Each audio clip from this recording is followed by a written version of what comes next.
Welcome to ज्ञान classes. ज्ञान classes में आप लोगों का स्वागत है। एक्सरसाइज 12.3 का क्वेश्चन नंबर 1 कहता है कि आकृति में छायांकित भाग का क्षेत्रफल ज्ञात कीजिए यदि PQ बराबर 24 सेंटीमीटर, PR बराबर 7 सेंटीमीटर तथा O केंद्र है। क्वेश्चन में जो बातें दी हुई है उसके हिसाब से कह रहा है कि PQ जो है वो है हमारा 24 सेंटीमीटर और ये जो PR है वो है 7 सेंटीमीटर। ठीक है। और कहता है कि जो छायांकित भाग है उसका क्षेत्रफल ज्ञात कीजिए। ये जो छायांकित भाग दिख रहा है उसी का क्षेत्रफल ज्ञात करना है। देखिए, इस क्वेश्चन को सॉल्यूशन से पहले एक बात हम आपको बताना चाहते हैं कि अगर आप 12.1 और 12.2 चैप्टर नहीं पढ़े हैं तो ये चैप्टर आपको टफ लगेगा, बिकॉज इसका जो बेसिक कॉन्सेप्ट है वो इस चैप्टर में नहीं है बल्कि पहले के चैप्टर में है। एंड दैट्स व्हाई ये हम आपको रिकमेंड करेंगे कि सबसे पहले आप 12.1 से शुरू कीजिए और तब 12.3 तक आइए। इसके लिए भी हमने वीडियो बना रखा है और वो हमारे डिस्क्रिप्शन में आपको लिंक मिल जाएगा। तो चलिए आज का वीडियो शुरू करते हैं। तो इसका हल हम लोग कैसे निकालेंगे? देखिए, ये एक त्रिभुज है PQR, ठीक है, और ये एक इसको परपेंडिकुलर काटता है तो ये समकोण त्रिभुज जाएगा एंड दैट्स व्हाई ये कर्ण हो जाएगा। तो हम लोग पाइथागोरस प्रमेय पहले पढ़ चुके हैं, तो लिखेंगे त्रिभुज PQR में क्या होता है?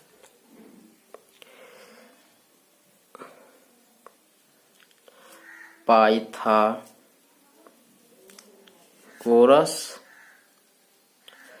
प्रमेय द्वारा। पाइथागोरस प्रमेय कहता है कि कर्ण का जो स्क्वायर होता है, ठीक है, वो लंब का स्क्वायर और आधार के स्क्वायर के योग के बराबर होता है। ठीक है, तो कर्ण हमारा यहाँ पे है QR का स्क्वायर हो जाएगा। लंब क्या है? वो हमारा है PQ का स्क्वायर और आधार है RP कहिए या फिर PR कहिए का स्क्वायर। तो ये हो जाएगा आपका 24 सेंटीमीटर का स्क्वायर और ये हो जाएगा 7 सेंटीमीटर का स्क्वायर। देखिए, जब किसी भी नंबर का, ठीक है, स्क्वायर होता है तो वो 2 बार गुना होता है। तो ये x इंटू x होगा, तो 24 का स्क्वायर होता है 576 सेंटीमीटर स्क्वायर प्लस ये होता है 49 सेंटीमीटर स्क्वायर। ये दोनों को जब हम लोग जोड़ेंगे तो ये आ जाएगा 625 सेंटीमीटर स्क्वायर। ये हमें मिल रहा है किसका वैल्यू? QR का पावर 2। तो इसलिए QR इक्वल टू क्या हो जाएगा? √625 centimetre square equal to 25 centimetre. अब ये हमको मिल गया। इसको निकालना क्यों जरूरी था, ये बात को समझते हैं। देखिए, पूरे वृत्त का क्षेत्रफल हम लोग नहीं निकालेंगे, अगर आधा का निकाले, क्योंकि ये जो छायांकित भाग है वो आधा में है, ठीक है, तो इस आधे का वृत्त का क्षेत्रफल निकालेंगे और ये जो त्रिभुज है उसको घटा देंगे। जब इतना में से ये घट जाएगा तो ये छायांकित भाग का क्षेत्रफल मेरा बच जाएगा। इस कारण से हमें इसकी जरूरत थी। ठीक है, और क्या दिया हुआ है? वृत्त का जो व्यास है, ये इस वृत्त का व्यास QR है। ठीक है, तो QR अभी हम लोग निकाला है, तो लिखेंगे QR वृत्त का व्यास है। ठीक है, और जो QR है अगर वृत्त का व्यास है तो ये हो जाएगा व्यास बराबर 25 सेंटीमीटर, इसलिए त्रिज्या बराबर हो जाएगा 12.5 सेंटीमीटर।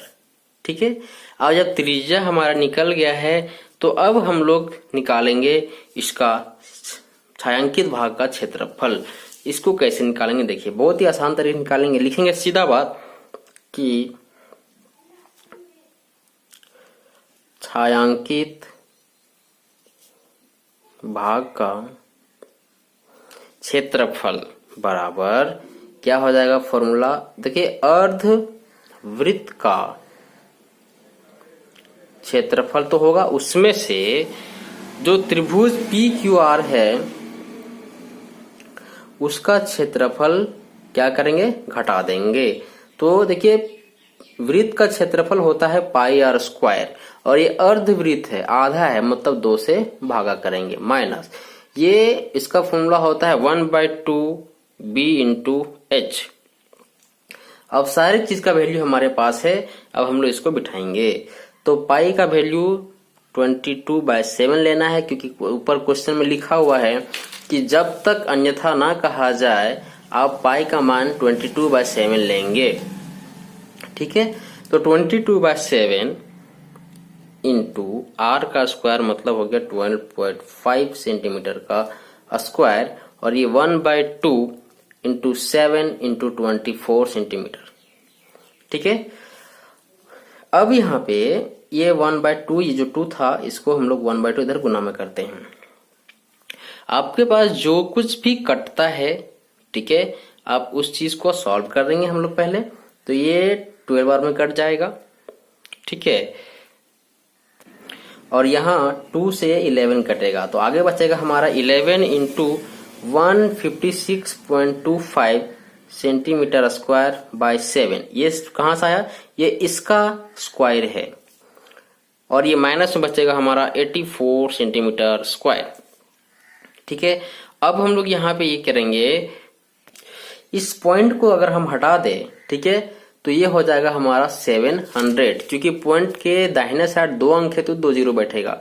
अब दोनों का ले लेते हैं एलसीएम, तो ये हो जाएगा हमारा 700, और इसका पूरा मल्टीप्लीकेशन होगा 171875 माइनस 858800 सेंटीमीटर स्क्वायर। और ये जब सॉल्व होगा, घटाएंगे तो आ जाएगा 113,075 बाय 700 सेंटीमीटर स्क्वायर। ठीक है, यहां से देखिए कि कुछ कटेगा, तो जो कुछ भी वैल्यू हम लोग यहां से एक्सट्रैक्ट कर पाएंगे वो,